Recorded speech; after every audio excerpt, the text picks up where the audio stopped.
Alright, I already covered the first film, so it's only right that I cover the second one, Kick-Ass 2. The movie opens up with Mindy shooting Dave to test out his bulletproof vest. She then pulls out the big iron and asks if he's ready to go again. Absolutely not.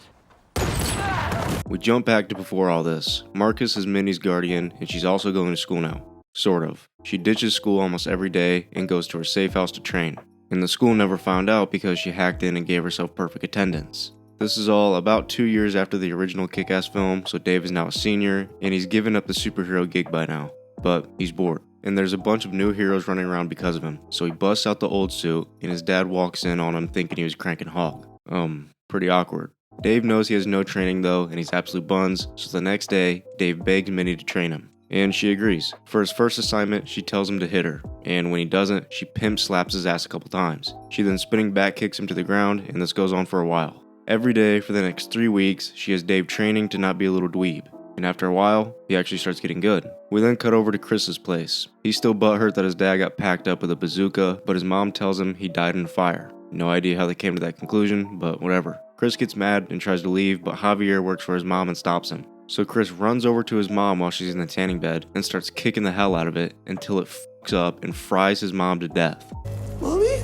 Good lord. And I guess nothing comes of this because the next day, Chris and Javier are boxing her stuff up to throw it out, and Javier gives Chris his father's guns, and they accidentally knock over her, we'll just call it her freak suit, and Chris's weird ass grabs it, keeps it, and ends up making some absolutely wild villain suit, talking about how he wants to be a bad guy, known as, and this isn't a joke, the motherfucker. What? We cut back to Mindy and Dave, who are talking about Big Daddy. Dave is like, dude, your dad was kind of a psycho, but Mindy's like, no, my daddy was the best. Then when walking back home, Marcus finds her and was like, hey, principal called, saying you were supposed to get an award but didn't show up. She covers up the lie with another lie like a pro and says she cut class to go to the mall and it had nothing to do with her being hit girl. Then later that day, Minnie sends Dave on his first mission now that he has some training under his belt. He's absolutely pimped out and just walks around until a group follows him into an alleyway. Dave lands a couple good juicers and actually looks decent. Teep kick, spinning back fist to the beak, side kick. He starts actually holding it down, which is a big upgrade compared to his first fight in the first film where he got stabbed off rip. But then he gets knocked down and starts getting whooped. I guess good while it lasted, you know. But before he can die, Hit Girl comes in and easily takes out all the dudes without killing them. Smacking them in the lips with some nunchucks, stabbing them in the feet, just knocking them down and not ending them. So it seems she's turned over a new leaf. And the whole time this is going on, Dave is curled up in the corner like a little bitch.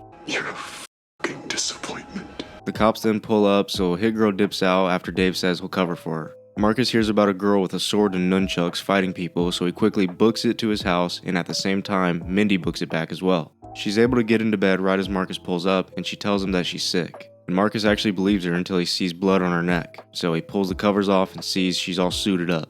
He makes her promise that she'll give up the hero stuff, and so she actually promises. The next day at school, Mindy tells Dave that she's done being Hit Girl, and she says out loud that we're done. So everyone thinks Dave, the senior, was piping a freshman, and without question, Dave's girlfriend Katie pimp slaps him and breaks up with him even after he tries to explain it's a kick-ass thing. She knows he's kick-ass, and he's worked alongside Hit Girl, who's a girl. Use your head to think for a second, and maybe it makes sense. And she also says that some dude Malik, who she works with or something, has a bigger hog than him. His baton is so much bigger. Wild statement, so I don't know if she was cheating on the low or what, but also, who the fuck is this guy? This is not the same Todd from the first movie, bro. Anyways, that night Dave gets online and decides he wants a superhero team, so he finds some guy called Dr. Gravity. Dr. Gravity has no skills or powers, and he's also never been in a fight, but he's a cool dude, so it's all good. He tells Dave about a guy who's looking to build a team of heroes and tells Dave he should join. Dr. Gravity then goes to drain the weasel, and while he's gone, two dudes roll up to fight Kick-Ass for no reason. Dave disarms the first guy easily and smacks him, and then he starts to actually look kinda good. He might win a fight for once. But then he starts getting stomped out yet again. Oh, come on now, dawg. But Dr. Gravity comes out to help him, and they work together and beat the shit out of the two dudes, but then more people show up, so they just bounce out of there. At a gas station, Chris walks in and robs the place hoping to go viral, but there's no cameras, so he just tells them to make sure the people know that the motherfucker was here. He then lights the place up and then dips out. The next day, Mindy gets ready for a slumber party. She gets dropped off, and we meet these three insufferable chicks who are the classic high school mean girls, except like way over the top. They learn Mindy's never kissed a guy before, so they show her some music video, which I guess would be the equivalent of guys watching any Nicki Minaj music video, or a Sabrina Carpenter one. She could get it, low-key. I love you, bitch. Oh my God. I ain't gonna never stop loving you, bitch. After this, they tell her they can help her and make her popular. On the other side of town, Kick-Ass meets up with Dr. Gravity, who takes him into the secret lair where we meet the Justice Forever superhero team. The team consists of 2 random parents whose son went missing, a girl called Night Bitch, who I'll be referring to just as Night Girl so YouTube doesn't come for me, some kid who says he's been bullied his whole life, and we also meet, wait a minute. Oh my God, Marty? Yeah. Battle guy is Marty, and Dave's like, dude, it's me, Dave. Also, I've got to point it out, Dave is looking significantly more buff in that suit. Look at him in the first movie, boom, look at him now. Dude's been in the gym hitting them weights. Anyways, they're all led by Colonel Stars and Stripes, who was an ex-mob enforcer turned Christian, played by the one and only Jim Carrey, which I did not know until I looked it up. The Colonel shows them the pimped out meetup room, and Kick-Ass joins the team. The next day at school, Dave talks to Marty, and they completely blow off Todd, so he leaves. And they also bump into a couple emo kids who follow the motherfucker on Twitter. Apparently, there's like a cult of people trying to be like him now. Speaking of Chris, we see him training, trying to get better, and he's being trained by the man himself, Chuck Liddell. I did not remember him being in this movie, bro. Chuck Liddell is the man. Chris gets spanked, he gets up and eats a leg kick that drops him, so he's like, f*** all this, I don't even need to train, I can just buy a bunch of people to work for me. Back at school, the girls take Mindy to a dance class, and the main mean girl, Brooke, shows off her moves, and everyone cheers. Then Mindy gets called up. Now, I'm not making this shit up. She can't dance, so she imagines 4 ninjas attacking her, and she just starts shadowboxing them while doing a bunch of flips and kicks. I don't know, man. I guess everyone was impressed though, because they all cheer even louder for Mindy, which makes Brooke visibly jealous. I should also quickly mention, this movie takes the grounded, well-written realism of the first film and kind of just throws it out the window, but it does remain entertaining. That night, Dave goes out with his team, and they kind of just patrol the city and do some community service to help out others in need. It's actually pretty cool. At the lair, the Colonel trains them, and they got a little team chant that they do, and at the end of the night, Dave even starts piping down Night Girl. That's my boy right there. The next day, Dave tells Mindy about the team and how there's a real mission tonight and asks her to join, but she stays solid and keeps her promise of giving up Hit Girl. Dave tries telling her that's not who she is, but to prove she's changed, she hollers at some dude and tells him to take her out on a date, and he says sure. Todd texted me again. What a loser. What the f did Todd do? The van pulls up and Dave and Marty meet up with the team to take out a group that makes money off of kids and girls. The Colonel knocks on the door and this massive bouncer comes out. He gives him the Denzel special and then knocks him out. They pull up, the Colonel takes out the first dude, Night Girl and Dave take a couple dudes out, even my boy Insect Guy takes a dude out. And Dave actually doesn't get stomped out this entire fight, which is crazy. The Colonel then tackles the main dude, ties him up, and has his dog bite his dick. He then pulls his gun out on him to figure out where the girls are. After he tells them, Night Girl and Dave go and get the girls out of there and give them the $50,000 that was sitting in the building. They all celebrate this win, and the Colonel reveals that he actually never had any bullets in the gun. Remember that for later. This incident hits the news, and Chris is mad because he wants a team, and Javier tells him that he's got a few people they could add. Big Tony, a short dude who likes to kill people, a former Triad member, and some big buff chick who is former KGB and ate her cellmate, and she goes by Mother Russia. We cut back and see that the Justice Forever is doing well, but Dave felt bad for not including Todd. So I guess they invite him over and just reveal their identity to him. But he's a big kick-ass meat rider, so he wants to dress like him and have his name be stupidly similar. Ass kicker. You serious? Dave and Marty make fun of him though, so he just bounces out of there. Later that night, Minnie gets dressed up and goes out with the dude who she asked out earlier, whose name is Simon. Seems like a nice dude, but they're heading out to the middle of nowhere. So, you wanna hook up? I take back what I said. Minnie then hears a noise and walks over into the woods to find it was all a setup. Brooke had her driven all the way out here just to make fun of her and ditch her because she was peanut butter and jealous. He's motherfucking peanut butter and jealous. Minnie then uses her telekinesis to smash their car, pick them up, and send them into a gas pump. Wait, no, wrong movie. Same actress. She actually just walks away and then sneaks into Dave's room to cry to him. He cheers her up a little and tells her to just be herself, so the next day she gets spiffied up, rolls up to lunch, starts roasting the out of them, and then busts out a tool that apparently gives people Hershey squirts and makes them throw up, and she uses it on them. Sorry gang, don't think I can show it, but it was wild as fuck. After school, when Dave gets home, he sees that his dad went through his stuff thinking he was on drugs but found his suit. And he can't pull the old "that's not mine" trick because there's blood on the batons. Dave gets mad and tells his dad his life has no meaning and essentially calls him a bum before storming out. We cut to Chris getting dropped off at a prison because his uncle Ralph wants to talk to him.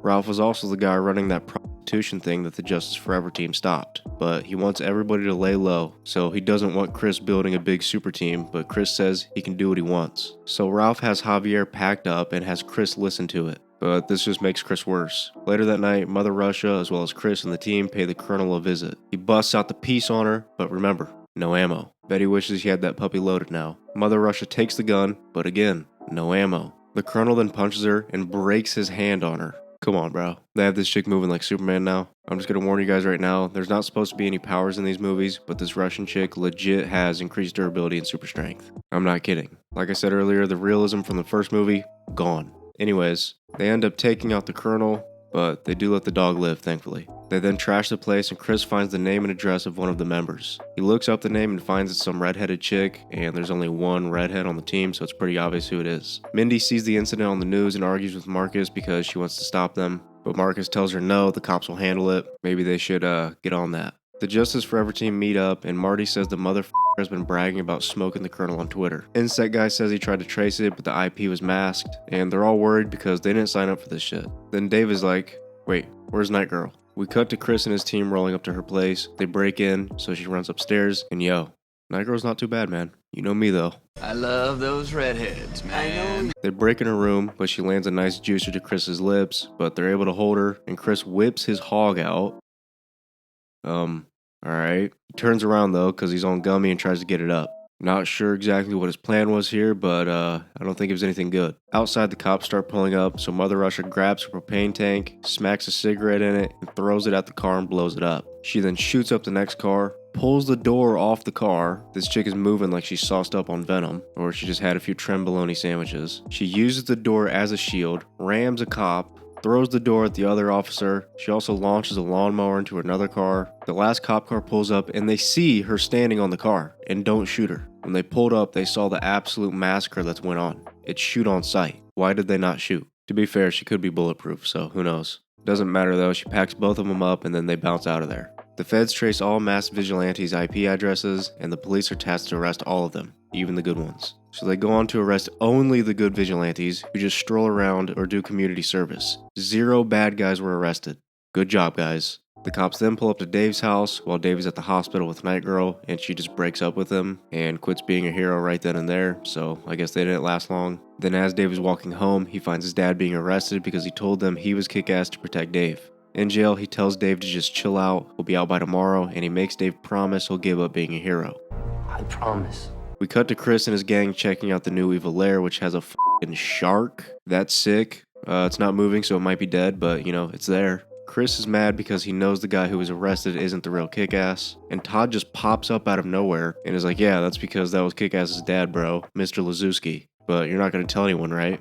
When did Todd become this stupid? That night, a couple big, and I mean big, dudes pay Dave's dad a visit, and Dave gets a message from Chris showing his dad getting packed up in prison, but this also reveals to Dave that Chris is the motherfucker. The next day, they have his dad's funeral, and Dave tells Minnie that he's not going after Chris because of his promise to his father. But then Chris's team loads up, fires a grenade at them, and starts lighting the place up before taking Dave in their van. But they don't make it very far before Mindy starts blasting through the van while on top of it. She jumps on Buddy in the passenger seat, starts landing juicers, she dodges the other guy's bullets, stomps Buddy off the door, then disarms this Timu mole man and gets him to pull over. Mindy convinces Dave to become a hero again, and Mindy calls Marcus after finding out where Chris's lair is and tells him she's becoming Hit Girl again. They make a post telling all heroes to pull up and help fight as they get ready to go themselves. And I knew it, man. My boy Dave's been hitting the weights like crazy. You are looking fit. Oh. Later that night, Chris gives this whole evil speech to his team, but it gets cut short when Dave and Hit Girl pull up, armored up and ready to scrap. And they brought a whole team of heroes with them. They face off, Dave punches Chris right in the beak, and the whole fight breaks out. Hit Girl runs over and starts fighting Mother Russia, but Loki gets smacked. She just casually breaks her sword in half, then teep kicks her like 30 feet as if she's a super soldier or something. While that happens, Dave is fighting Chris, and it's honestly pretty even, which is crazy considering Chris is a legit unathletic, untrained geek, and Dave is an in-shape dude with at least some training. But whatever. 2 dudes grab Dave and hold him down, but the married couple come through and help out. Dr. Gravity uses his bat with spikes to totally murk someone, and while Battle Guy's in trouble, he drops this device thing, and Todd uses it on the dude to save him, and then helps him up. The Todd redemption arc is crazy. It's like Harry Osborn level. Hit Girl is still struggling. This chick is legit made of like steel or something. Hit Girl actually ends up getting her in an armbar, but this chick just bites her calf, throws her into a table, and then tries to smoke her. But she grabs Mindy's adrenaline thinking it was poison and gives it to her. So Hit Girl gets amped up to the max and starts using the glass from the table to stab her about 100 times and finally ends Mother Russia. Dave chases Chris to the roof where they continue fighting. Chris was low-key spanking Dave for a minute, but Dave finally locked in and started winning, and then the roof shatters from under Chris, and Dave catches him before he falls. But Chris doesn't want to be saved by him, so he smacks his hand and falls to his death, but he's saved by landing in the shark tank. Good thing that shark is dead. Never mind, Chris is cooked. The Justice Forever team wins, so they hit one more chain on the roof, and the movie ends with Hit Girl leaving the city and Dave training to maybe be a decent hero. Oh, and Chris survived somehow. But yeah, that was Kick-Ass 2. Pretty epic movie, one of my favorites. Sorry if I sounded like trash, I'm moving like SpongeBob in the Suds episode. But let me know your thoughts on this in the comments below. Also let me know what videos you want to see next, but that's all I've got for you guys today, so I'll see you in the next one.